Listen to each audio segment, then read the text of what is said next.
it becomes very comfortable. Yeah. But yes, I was nervous. I said, but I have to get out there and I have to do it in a bigger way than just standing on a stage in front of youth. Mm-hmm. You know? Yeah, and even speaking in front of front of a lot of people is something that I also want to practice, because I want to talk about why organizing is so beneficial to, and why what I do is much more than organizing, right? So I want to practice my speech more. And my client, she's so lovely today. The one that I told you that I'm working for, she's a minister. She was like, you don't have to practice anything. Just be yourself. Be authentic. Like, that's what people like to see anyways. And there's nothing wrong with your speech. I'm like, okay, amen. I couldn't tell that there was anything wrong either. So, but I understand when you say what you say, because I felt that same way. But because I'm very forgetful, like with words, and I'm like, what? Yes. Especially when you get in a situation, yes. Mm-hmm. All right, let's jump in.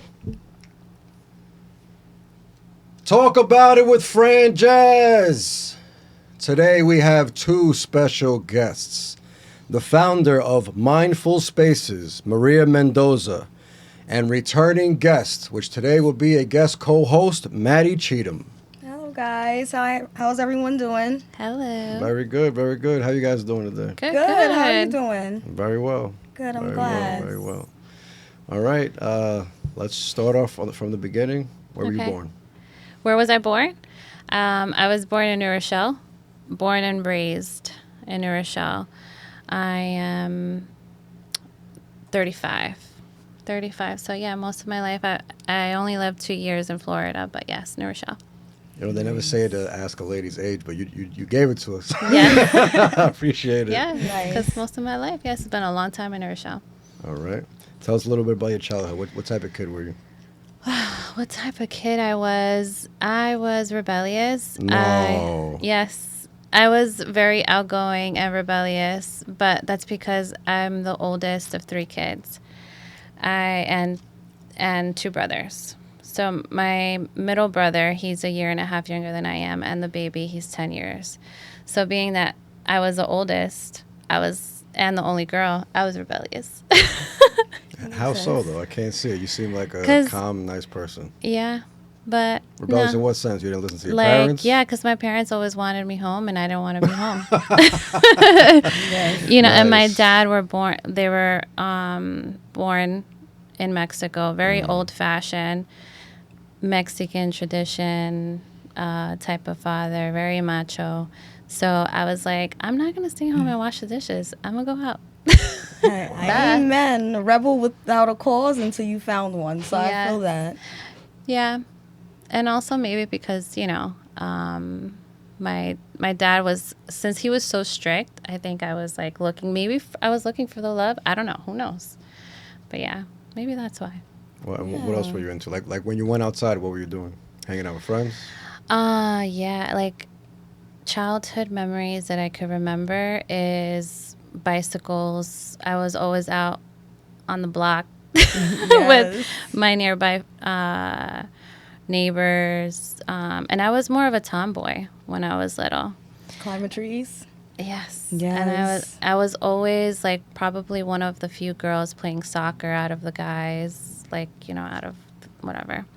And so I was a huge tomboy. I love being outdoors. I love playing. I did sports, soccer, karate. I love socializing. Nice. Yeah, I loved being out. I got caught by the cops one time. Twice, actually. Doing what? What age? Because of, I was supposed to be home. I don't remember how old I was, but then I do. Maybe I was like 10 because my brother was about to be born. And my mom was pregnant, and I was like, she was sleeping on the couch, pregnant, huge belly. I still remember like it was yesterday. And and I didn't want to bother her. I was like, you just rest. I'll be right back. And then I go to my friend's house down the block, and I just see outside the window, it's getting dark outside. I'm like, oh, shoot, I got to go home. So then that's when the cops were all there, like, on the block. What, your parents called the police because you were gone? Yeah, I was missing. Yeah. Wow. Drama. Yes, yes. Look at that. Yes. Rebel lifestyle. Yes. And, being that I have 4 kids, like, that's one of the things that I try to be very vocal about is, like, communicate. Communicate. Doesn't matter if I'm bothered, just, like, communicate with me. Right. Yeah. I'd rather you be safe than I be sorry that you Yes. didn't have the skills applied to be safe. Yes. Yeah. Yep. Because I think it was scary talking to my parents about, like, certain things, especially my dad. Like, my dad doesn't look that scary now, but 10 years ago, like 20 years ago, that man was scary. Totally understandable. Yes. Like, all of my family, like my cousins, all of my cousins was scared of my dad. Really? Yeah.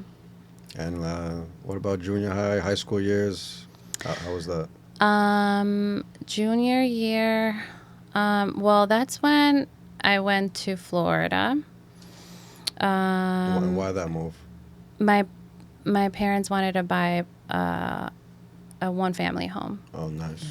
Since we were living in a 3-family home in Rochelle, my dad decided to buy a property in Florida and give that a try, do something different, I guess. But my dad was here working, and my mom was with us in Florida. Nice. And How did so, that impact you?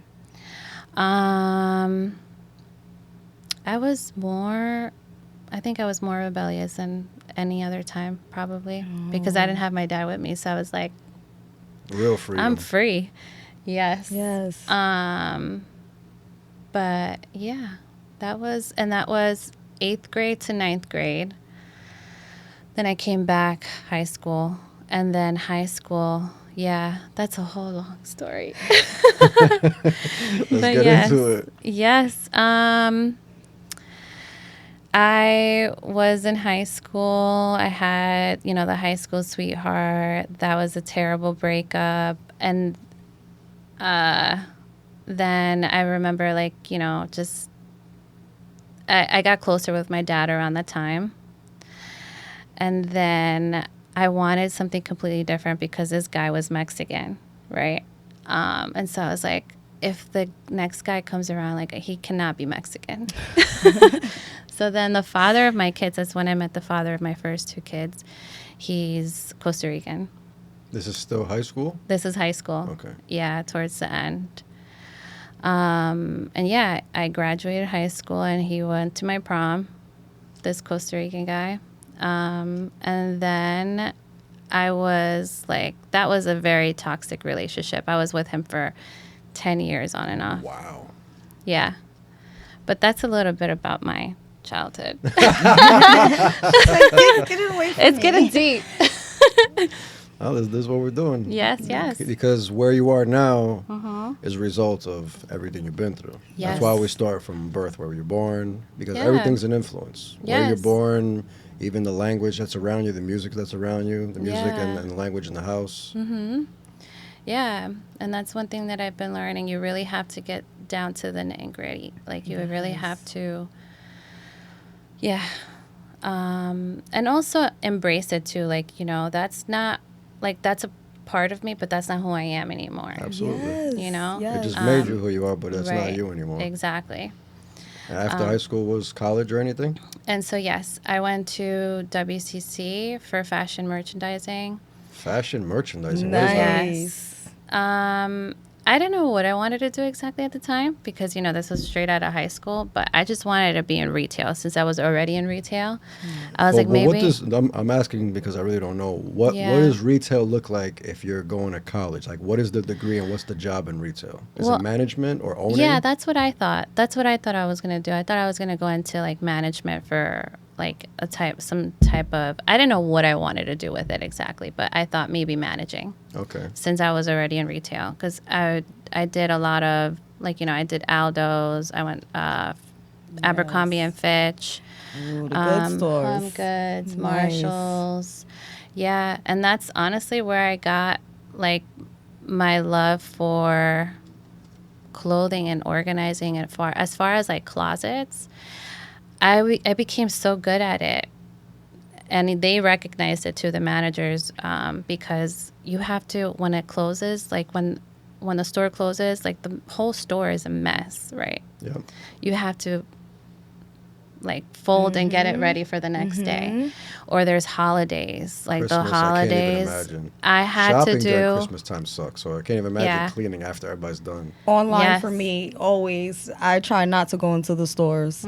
But when you say that you have great fashion sense, I'm going to co-sign you because all of the clothes that you donated, the Yes. people who came and got them, they were like, oh my God, these clothes are not only in such good condition, but they're Yes. fabulous. Yes. Even the Aw, shoes that you thank donated. you. And again, Aw. thank you for that because they came the next day, but they kept coming Yes. back. No, and honestly, what I ended up doing is I ended up sharing that photo that you posted Nice. to the client because, you know, it's not mine.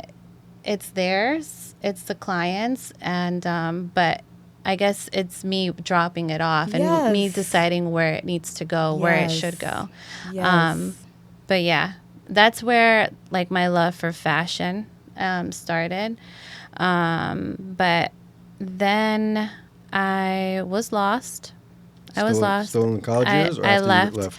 No, yeah, I only did like maybe like 1 year of school and I left. I didn't know what I wanted to do for a couple of years. And I was in this toxic relationship for a couple of years on and off too. And then I decided to go into medical school. I went to Stanford Brown Institute. Nice. They're closed now, but I went for my medical assistance degree. And then I worked in the Bronx. That's where I started working for ophthalmology right after that. And I already had my two oldest by Steven. That's his name. Costa Rican. I was gonna call him Mr. Costa Rica. Yes, yes. I'm gonna put Mr. in front of Yeah. there. I didn't want to, say his name, but I'm sure he So go. it's okay. He gon' know. You listen, Anyways. he knows he's Mr. Costa Rica. So Yes. Okay. Yes. And so, but nothing bad anyways, And then after that, yeah, I just stood in the medical field for a while. And then actually when I was working in the Bronx, it was terrible pay. And I wasn't really happy. Like, although I grew very quickly and I was a very fast learner, I wanted to do more. I was always intrigued with the mind. And so Wait, but you're in ophthalmology, you said, no? Yes. That's eyes? Eyes, yes. So that's why I wanted to do something more at the time. I was see. studying, I was doing ophthalmology. I was a medical assistant for two ophthalmologists at the time. Still in school or you left already? This was I was going to go back to school. Okay. But yeah, I had already gotten my medical assistant certification. Okay. And so then I went back to school for psychology. And then I went to WCC. And this was when my relationship had ended with the father of my first two. And I was all in. Like, nothing could stop me. Yes. When I went back to school. Because I was like, this has to be my way out of getting myself out from living with my parents and with my two kids as a single mom. Right. And I graduated from WCC with my psychology major with honors, which I was really proud about. And then I went to Lehman. And then 2020. Wait, what did you go to Lehman for? Psychology. Oh, yeah. nice. So what degree going would with that be? That, I didn't get to finish it. Okay. What were Yeah. you going for? What would that have been? So I wanted to major and to get my bachelor's in psychology, but what did I want to do with it? I didn't know exactly what yet. Maybe I thought so I could have a flexible schedule, maybe be a counselor in school. But the mind, that's something that I always was interested in, was the mind. And why people are the way they are, and The complexities. why they make certain decisions. And why didn't you finish? And my kids, so my kids at the time, 2020, that's when I dropped out. I had to homeschool them, and they were only in kindergarten and first grade. So just imagine, like, their basics. They didn't know how to use a laptop. I had to do a lot of therapy. My therapy at the time was not consistent, though. That's when you started therapy, around then? Yes. And what was that like? You tried one therapist and then you just Yeah. stuck with them, or did you hop around? No, I kind of hopped around at the time. That's the way you should until you find Yes. what suits Until you. now, my Rosa. That's what I call her, my Nice. therapist. I always say my Rosa because she's amazing. But yeah, that the therapy at the time was like like you said, you really have to find the right fit.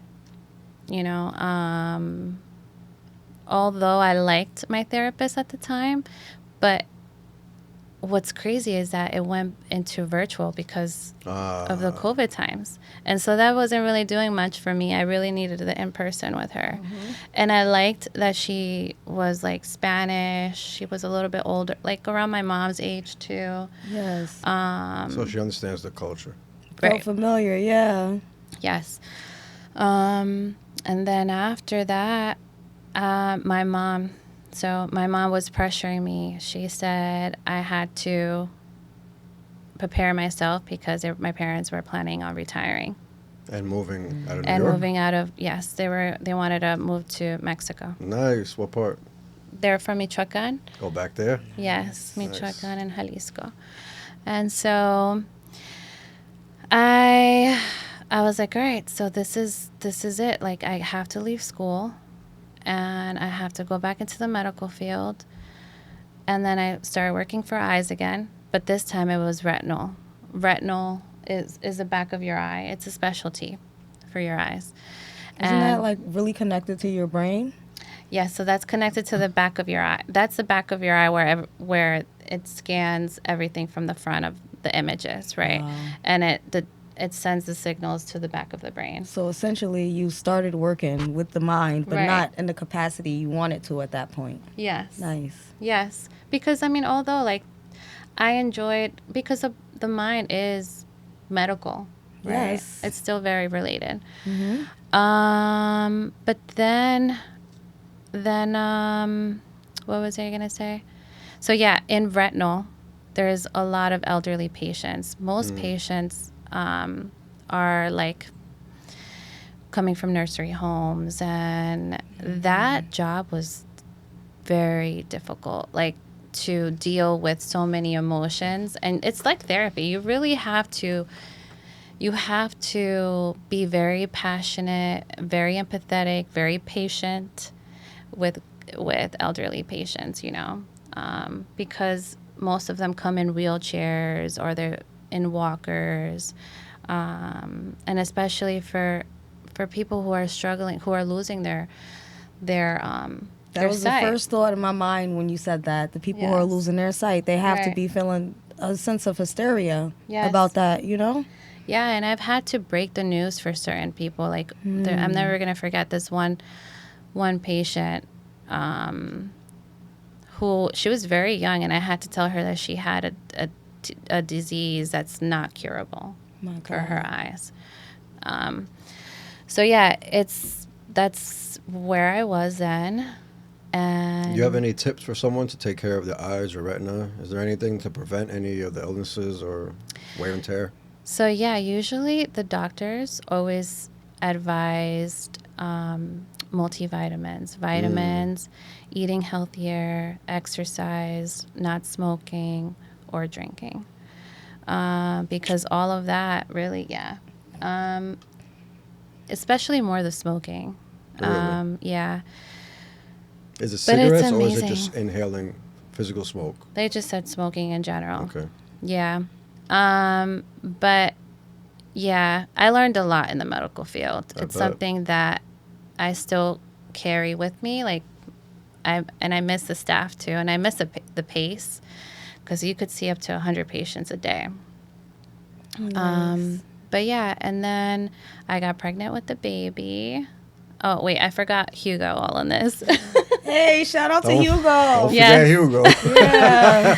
This Yes. whole time you're talking about something Yes. like Mr. Mexico, Mr. Costa Yes. Rica, and Hugo is, what's his nationality? He's Mexican. Oh, listen, Yes, so never then- again, and you went right back yes, around. Yes, because Right. of that toxic relationship. I was I got like, you. I No, can't. it's totally understandable. Yeah. I swore off Puerto Ricans, and I Yes. don't think I've dated one since 2007.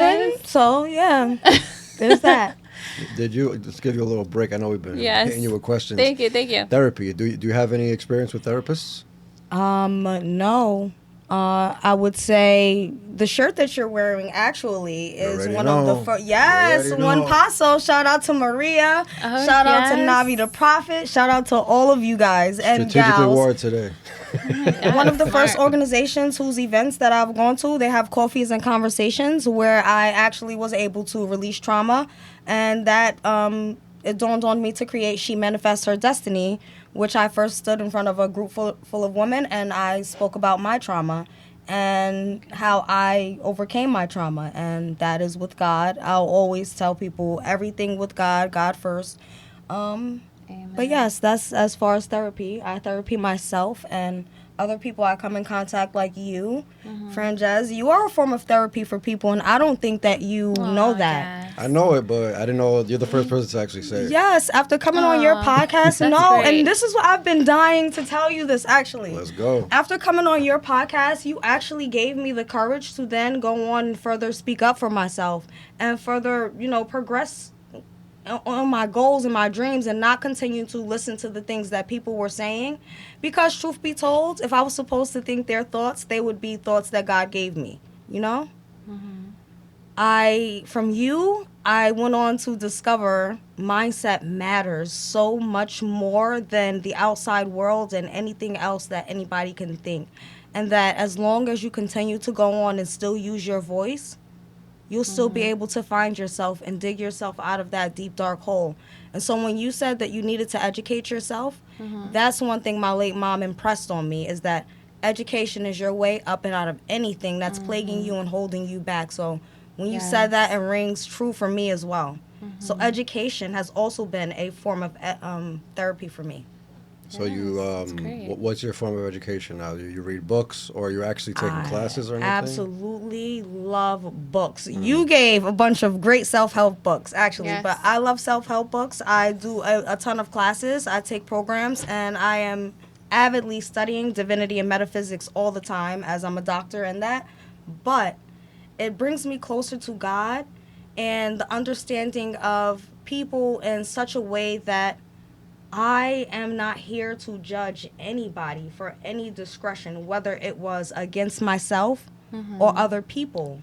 I am here to be a beacon of light and hope and help and love to anyone who needs it, no matter who they are or how they trespass against myself and other people. It's bigger than that. We're connected by an invisible chain or thread. Oh my God, know? yes. And it's getting weaker every time that we go against each other. And so, metaphysics teach you that, we're a whole and we come together because of God. We have God within us and he's all around us. And so without impressing the principles that God impresses, you really can't be the spiritual being that you want to be. And so that's where everything falls in line for me. I like it. All right, if you're ready, we can continue your life story. Sure. I was like, wow, that was deep. That was so good. You sure you want to go back to me? Yes, ma'am. My story's... just kidding. Your story is deep. Listen, Maria, Yes. I'm learning things about you didn't speak to me about before. I'm impressed. Yes. Thank you. Yes. But yeah, I forget where I was now.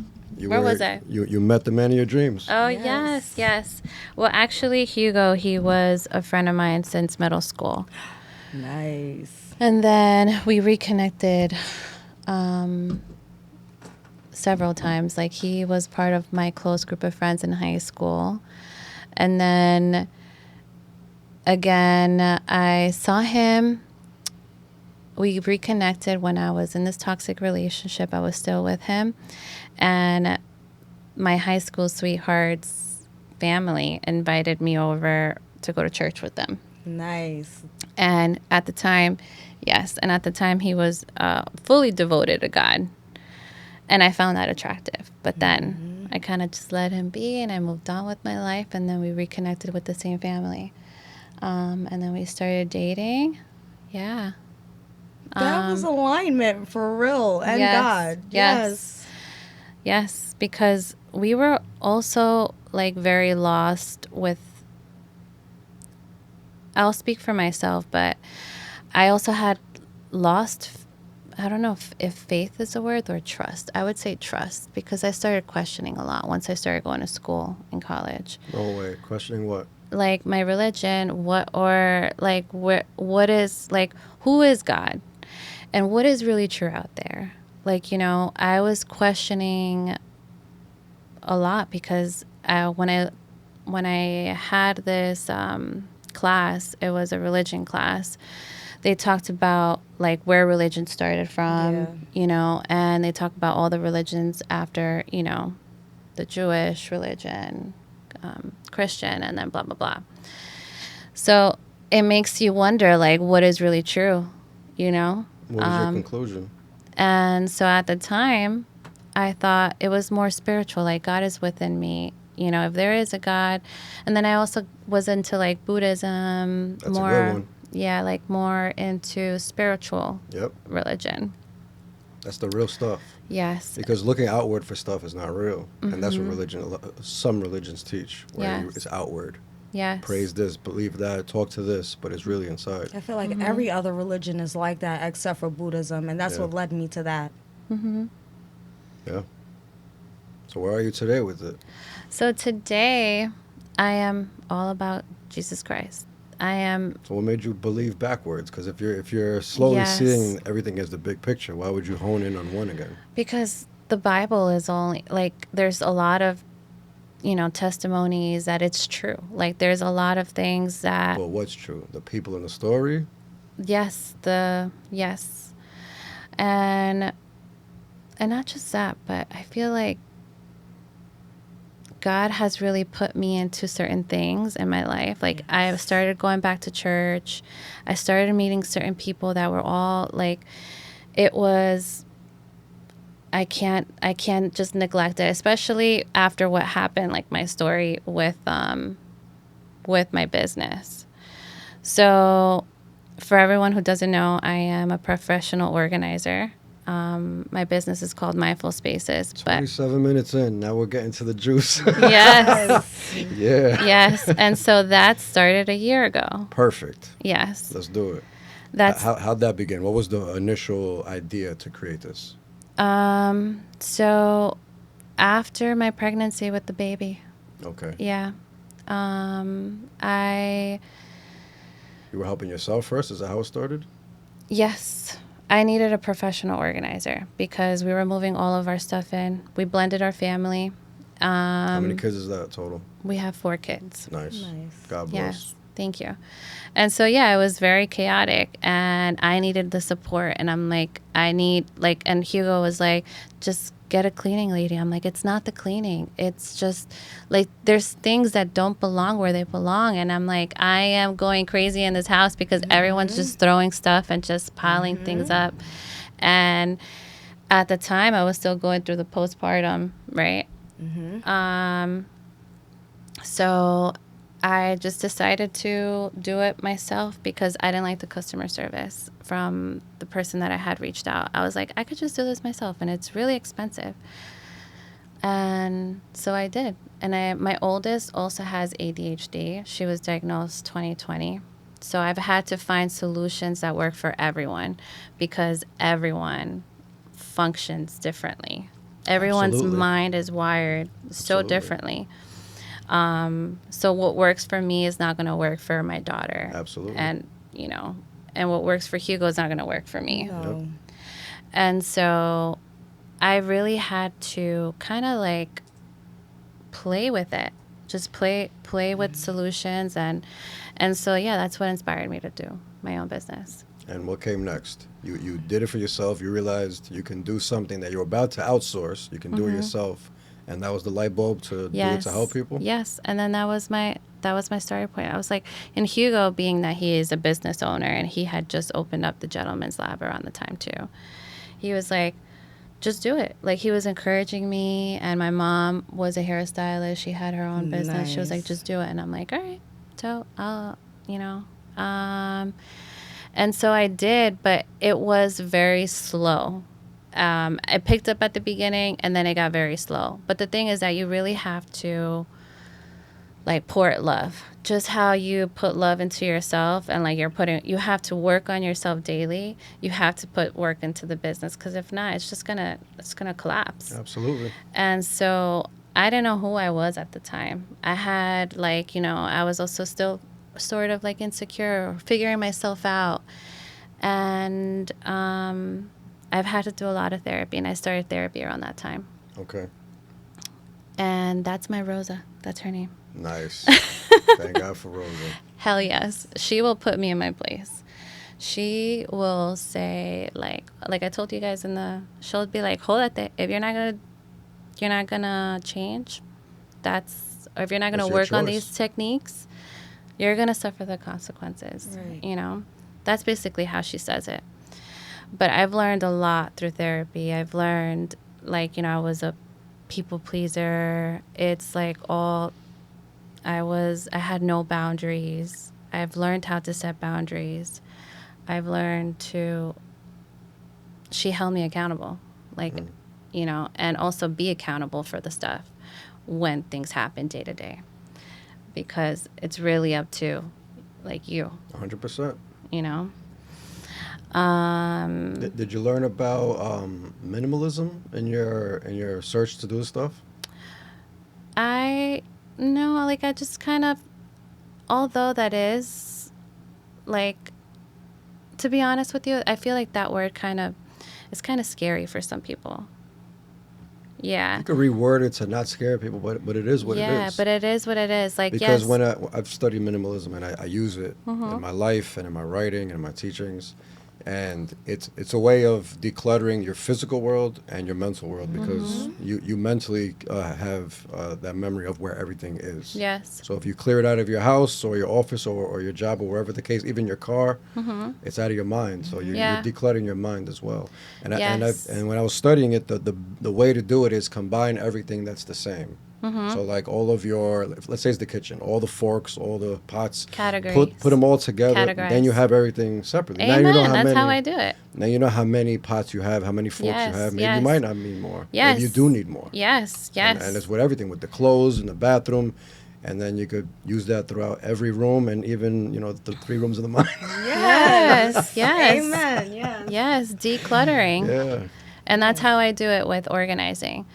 I take everything out. If we're focusing on one room, I take everything out from their drawers or anywhere, like underneath their bed, and I categorize everything. Perfect. So that way you see what you have of how many of whatever, and you're able 42 white socks. Yes. Why do you want 42 white socks? Yeah. How often do you do laundry? You're one person, especially if you're one Exactly. person. Unless you do laundry every 40 days, you don't need 40 socks. Yes. Yes. I know. And yeah, I've learned a lot. And she also taught me procrastination. Also taught me it's okay to not be perfect. No, you're not gonna be perfect. And I love that I could be very authentic with my business. Something clicked in me when I started doing these classes on Wednesday. I love them. Yes. What is that? It's Wednesday, Women Enterprise I can't Development tell you. Center. She got that, but you can take Yes. free classes on there to Yes. develop your skills more. I really love them, and there's another one I I can't even pronounce, but Yes. Yes. And I believe I believe it's a nonprofit, or they just give grants to local women business owners. So yeah, I started taking a spring course with them, and this is around the same time that my business started picking up and God started showing up in my life more. So yeah, and also everything just clicked after Rosa, and especially Wednesday, being just with other women, it really has helped me embrace who I am into my business, all the imperfections, because a lot of organizers strive to be perfect, and they don't show the breakdown behind striving to be perfect all the time. It's really, really hard. It's mentally taxing. It's emotionally taxing. It's physically taxing. It's something that I've had to stop doing myself. So Yeah. you're touching on a lot of good things, Maria. I Yes. appreciate this talk. Oh, thank you. Yes. Yes, because like they don't show that systems fail. Like, you know, why do systems fail? Because people change. Things happen in life. You know, there's trauma, there's like anything, or just your kids, for example, especially kids with mental health disabilities. Like, what works for this person today may not work for that person in a week. And you have to be flexible and also, like, you know, to knowing that, Yes. right? And accepting that. Yes. But yeah. Yes. Let's talk about mindful space. If you were to define it, how would you define mindful space? What is a mindful space, or like the title and how it came up, or anything around there? Well, that's such a great question. No one has asked me that yet. I swear, that's told to him all the time. Yes. Like, he literally can stop someone in their tracks. Yeah. I don't know how he does it. But because I love the mind, and because I believe that there's a reason behind the clutter. Like, there's a reason. There's something behind the clutter, and that's your mind, right? I think that's what made me come up with that name, mindful spaces, because it also is counterintuitive. I wanted to be a space that's very mindful. I like it. What's the first thing you notice when you walk into a new home to declutter? The first thing I notice is the client. Nice. I want to feel the energy by the client, because usually most clients are very, like, they're at the point where they're desperate. They need the help, or they want the help, right? And they're also afraid because they don't want to be judged and Right. of embarrassment. So I notice the client first, and then, you know, I try for them not to take me to their space right away, but they're like, let me just show you, most of the time. So yeah. Do you think it's laziness? I know that you said the root could be many different things, but on the surface, it's laziness. So what's causing you not wanting to do what you need to do? So laziness, I don't know why that reminds me of my daughter who has ADHD. And they're not lazy. They just can't, they don't have the capacity to take on so many tasks, like, at once. But they can. I mean, let's say somebody lives in a messy place. Yes. They're there 24/7. Mm-hmm. They do have the capacity, the time, and the physical effort to do it. Right. They just don't have the skills to do it. They don't have, or they haven't been taught by someone. I want to say or yes guided. to that, but I'm going to say no. Because some people don't have the mental capacity when so many other things have happened to them and crashed down in their life. If you're in a dark hole, the last thing you're thinking about is keeping your space clean or keeping yourself clean, especially if you have children. Like, you're lucky if you can keep them clean and out of the way.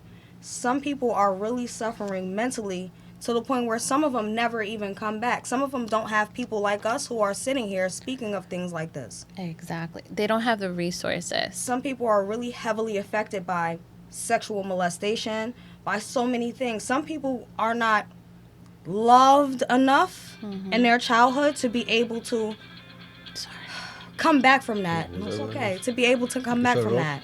That's yours? That's Can you set it fine. up? Do you think you could pass it over? I'm sorry. No problem. Yes, but it's true. They don't have the mental capacity. Yes. They don't. Yeah. You know? And so while you're right, yes, but there's also a no, like, completely. I've seen it, but I never like talking about myself, but I've been there before. Amen. Me too. And when you speak of the 10-year relationship that you were in and it was just terrible, yeah, you know, never did I ever think that I would, and I professed this as a young girl, seeing what my mother went through. My mother was a single parent of 7 children, 5 with my dad, 2 with my stepdad. Wow. You know, the last Yes. argument that my mom and my stepdad had, and he was like, this guy was an asshole, an absolute asshole, but someone who liked to rule over women. I think he called, it was something that he called my mother, and She told him to spell it. Spell it. Oh And when my he God. realized that this was her opportunity to finally, like, speak up for herself and her children, he just left. Just left. This is a man who would walk down the hall and find someone else to sleep with in the same apartment building that we live in. How old were you? I would say 7 or 8. Oh my God. Yeah, that's so hard. Imagine being taken down the hallway from your house to spend the night in someone's house who you're told is a friend, a family friend of his, and it's not. So Yeah. now you got to find out that you were taken down the hallway with your siblings to sleep in the Right. mistress of you know. And I'm heavy. I'm heavy on the love that I have from my mother because I was the child who watched her go through everything. Right. And how did you heal from that? Or do you feel like you're still healing? I don't think you're healed yet. I think you should find a real good therapist. Healing yourself and just speaking to people isn't enough sometimes. Healing yourself and speaking to people isn't enough, but I have healed from that. It wasn't anything that I experienced firsthand. It was something that I watched my mother experience. And although it was devastating to watch her experience that, I don't think it was anything for me to heal from, and the sense that, again, I didn't experience it personally to the extent that she did. Like when they went in the room and closed the door, I don't know anything besides anything that happened besides what I saw. So as far as therapy, and here's my problem with therapy, and shout out to Rosa, Yeah. because you sound like you had such a great experience is my thing. Yes, I And you don't often hear stories about people who have had great experiences with therapists. It sounds like she knows how to hold you accountable without projecting her day, her bad days and things onto you. Right. That's my issue with people, is that in sitting down and talking to people and trying that, people tend to project their bad days and the things that have happened that happened to them onto you and what you're going through, and that's not a healthy Yeah. situation for Just cut anybody. them I don't. off. Just cut them off and try the next one. Right, that's how a- many it took you till you found Rosa? It took at least 3. There you go. I 3. tried 2 and I quit. Yeah. So maybe the third one would have been my Rosa. Yeah. Nah, for real. No, yeah. It's where I learned how to be a light and a And it takes, I didn't like Rosa at the beginning. really. I didn't Too like, tough. so yeah. She was too tough. Yes, because like she was set with her boundaries too. Like I couldn't just like cancel or I couldn't just. She's like, what do you know? Like she was very firm with her boundaries, and that's exactly what I needed. I needed that. And I'm like, yo, she does not understand. She probably has no kids, but she has four kids too. She Look had at 4 that. girls. Yeah. So, and she was also a single parent at one point. So yeah. And I see what you're saying though. They do project their, know? but they work on not doing that. Like they have to, but they're human beings. Yeah, right? and that's right. That Yes. was my next point. That's my other issue with therapists is they're only human like me. And if I have the capacity to break down like that, I kind of don't want to pour my breakdown into anybody else to assist in potentially their breakdown. So as far as what my mother went through, it wasn't anything for me to heal from. It was for her. But as far as the 10-year relationship that I was in, yes, I would say that there's still some healing to be done as far as that.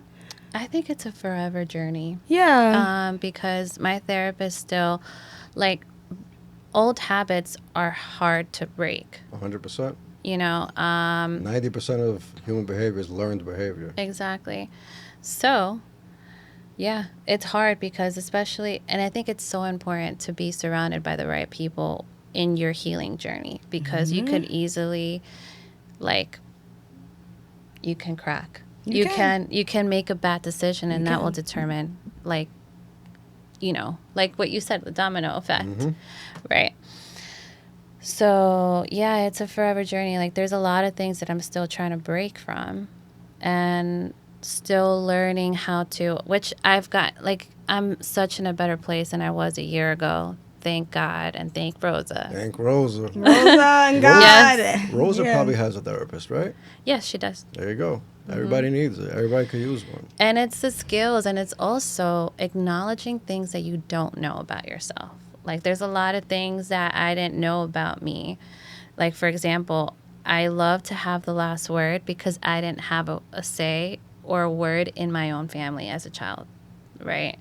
So that's something that I need to work on, Yeah, right? And also same. allowing my kids to have a word to express themselves and, but yeah, I think it's important. There's a lot of things that you need to learn about yourself with the professional that can understand and can ask you those questions and where it's coming from. A good example, I said on this podcast many episodes ago, but it was an example where the reason a boxer has coaches in the ring, I mean, ringside, is because when he's face to face getting punched and dodging punches, he's not seeing everything. He's not seeing the footwork.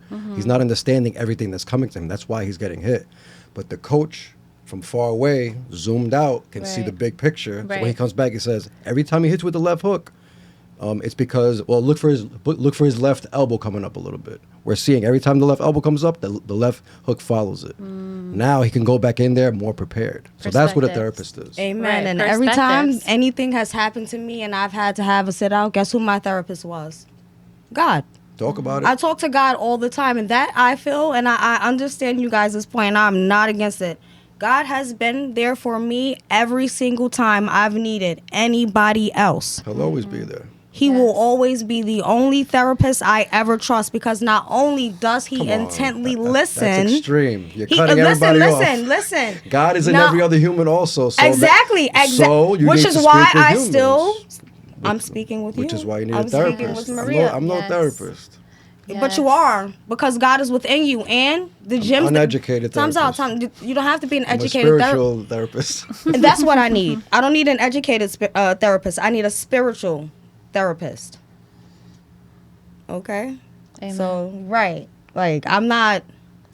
Yeah, like again, for me, it's both. It's God and it's therapy. And it's Rosa. 'Cause- yes, it's Rosa. It's God and Rosa. Yes. I love it. Yeah, I could go on and on and on about the things that I've learned and that I'm still learning. Amazing. And what I like about her too is that she also gives me books, because she says that one session a week is not enough. So you need to practice, like, you know. So I really enjoy it. And actually, I was in therapy twice a week, because I was like falling off, where I was probably getting depressed, or I was depressed. And not until a couple of weeks ago, she's like, "You're good. We could do 1 week." Oh, wow. So, Nice. yes. When it comes to a client that's like a hoarder, where they don't want to get rid of stuff, do you ever deal with that, where they're kind of pulling back and then not allowing you to do everything you need to do? That's like a hoarder. What I always ask for boundaries. Oh, you ask their boundaries. Yes. So Okay. that's why I like But is that bad? Because they're kind of holding back on the They're cleaning not they ready. need. Oh, they're not ready. And I have to respect that And too. that's a spiritual thing as well. Yes. I like to respect their boundaries. I'm upfront with them too. Like, if you don't declutter, it's not going to be possible to get to the goal that you want it to be like. So it's, it's your preference and your boundaries, but I'm here to tell you that can't happen without decluttering. Yeah. Do you have a favorite transformation, a favorite client? You don't have to be specific, but something that stands out as like maybe you felt the best afterwards or something like that? So I'll share my calling. There you do it. Let's do it.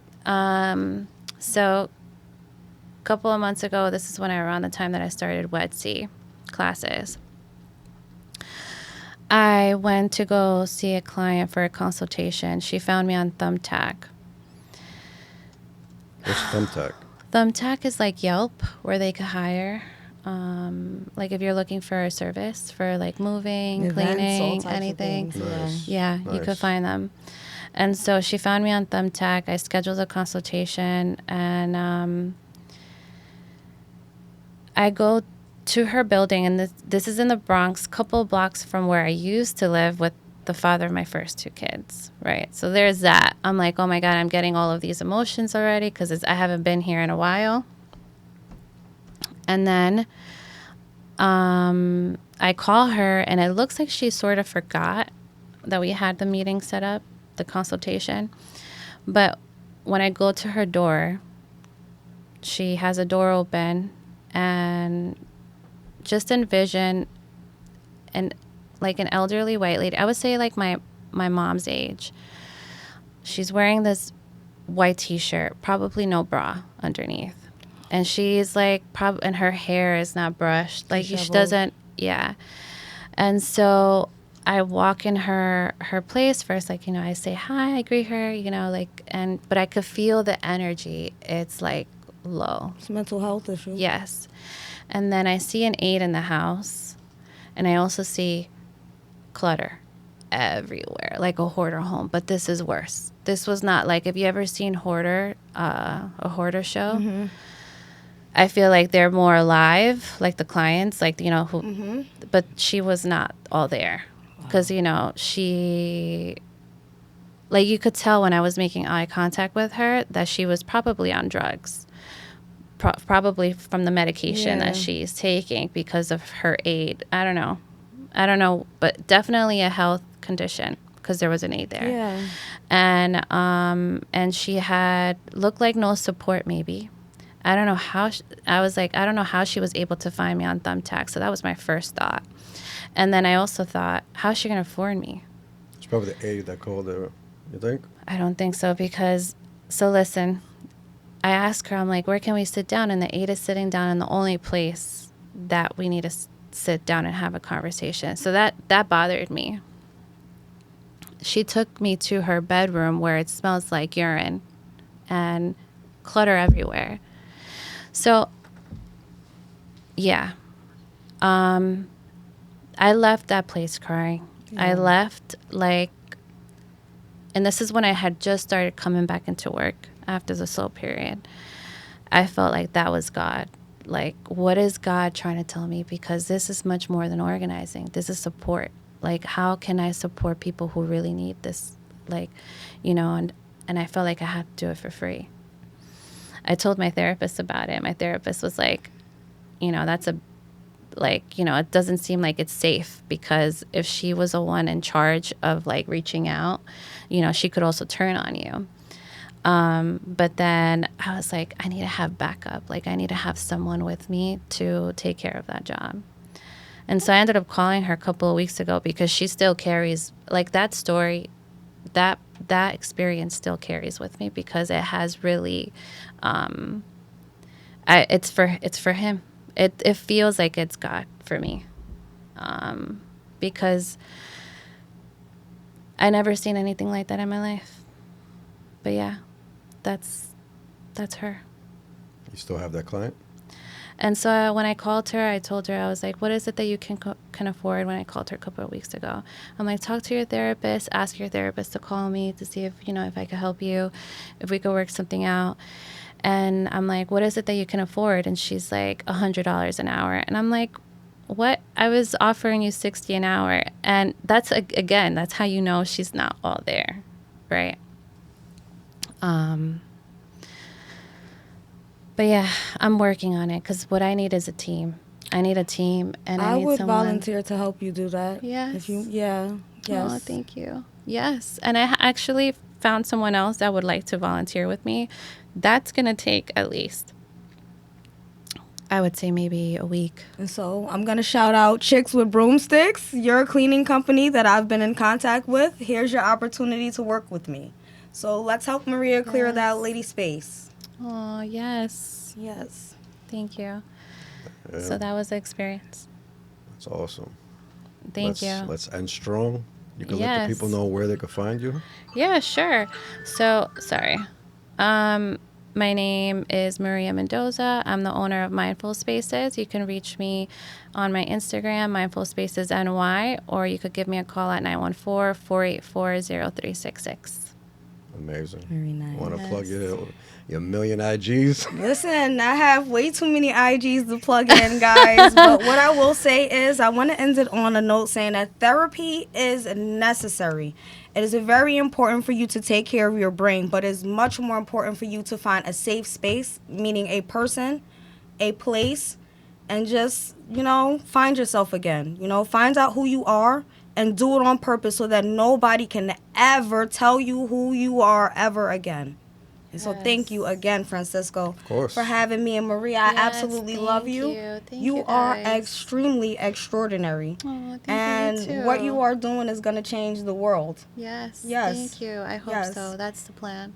You and the Daily Domino, I can't wait to see what you do with that, Francisco, Thank you because very much. it's phenomenal. Thank you. And when you say I need a therapist, I actually read what you do all the time. You sent me all of that, and so that helps. I've explained to you where you helped me at with that, and so it's my pleasure.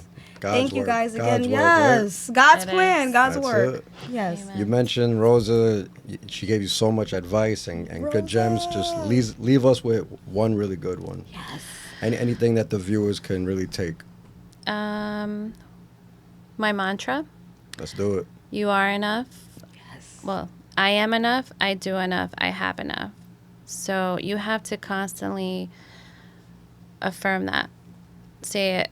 I am enough. I do enough. I have enough. Because, you could sometimes feel like, God, what? This just, I'm having a terrible day. But no, you're doing enough. You're doing just enough. I am enough. I do enough. And I have enough. Yes. Awesome. I love it. Thank you both for the great conversation.